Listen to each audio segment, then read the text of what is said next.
کل کی جو گفتگو تھی کہ وہ گریا تو یزید نے بھی کیا، جھوٹ بولتا ہے جو کہتا ہے، بیچارے کو تاریخ نہیں پتا، کھیل تماشوں سے کھلواڑ سے واقف نہیں ہے وہ یزید کے، جا کر پڑھیے تو آپ صاحب کیا توبہ کی یزید نے، قربان جاؤں اس توبہ کے کہ مسجد نبوی میں گھوڑے بنوا دیے،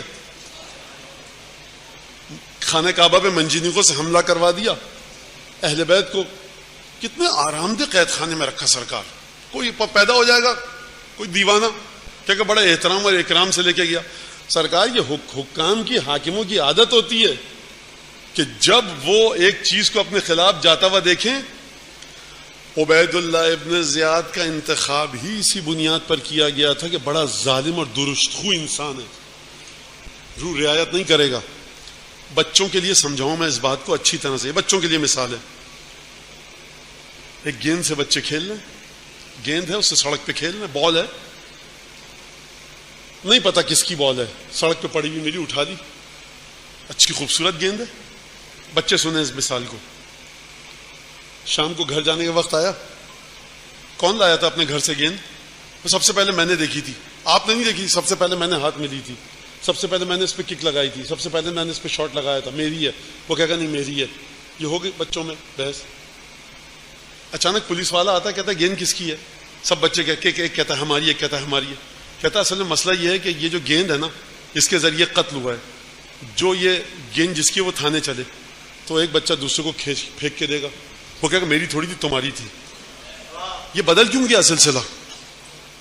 تو سرکار آپ نے بھیجا عبید اللہ ابن زیاد کو کہ خذ بالتہمہ واقتل بالظنہ، جس پر الزام لگ جائے نا اس کو گرفتار کر لو، اور تمہارا گمان بھی ہو نا کہ یہ علی کا چاہنے والا حسین کے لیے کھڑا ہو جائے گا اس کو قتل کر دو۔ یہ حکم دے کر بھیجا گیا۔ حکم کس نے دیا تھا؟ اسرا کو، قیدیوں کو ہمارے پاس بھیجو۔ آپ نے اگر قتل کا حکم نہیں دیا تھا، کس نے حکم دیا تھا کہ نوکے نیزہ پر لاؤ؟ کس نے حکم دیا تھا کہ باب الساعہ پہ کئی گھنٹے کھڑا رکھو؟ کس نے حکم دیا تھا کہ شہر کو سجاؤ؟ کس نے حکم دیا تھا دربار کی آرائش کرو؟ کس نے حکم دیا تھا رسن بستین قیدیوں کو لے کر آؤ؟ یہ توبہ کی اس نے، جب دیکھا حالات میرے خراب ہو گئے، کہا میں تھوڑی تھا، عبید اللہ تھا، عبید اللہ کہہ رہا ہے شمر کی غلطی تھی، شمر کہہ رہا ہے عمر سعد کی، عمر سعد کہہ رہا ہے شمر کی، شمر کہہ رہا ہے عبید اللہ نے کہا تھا، یعنی قتل ہو گیا، 30-35 ہزار لوگ شامل ہیں لیکن قاتل نہیں مل رہا۔ اس سے بڑھ کر عجیب بات میں نے دنیا میں نہیں دیکھی آج تک۔ تو سرکار یہ کوئی اس میں اچھمبے کی بات نہیں ہے، یہ رسالت پر ایمان کا ٹیسٹ تھا، وہی کامیاب ہوا جو حسین کو مظلوم مانے اور یزید کے ساتھیوں کو ظالم مانے۔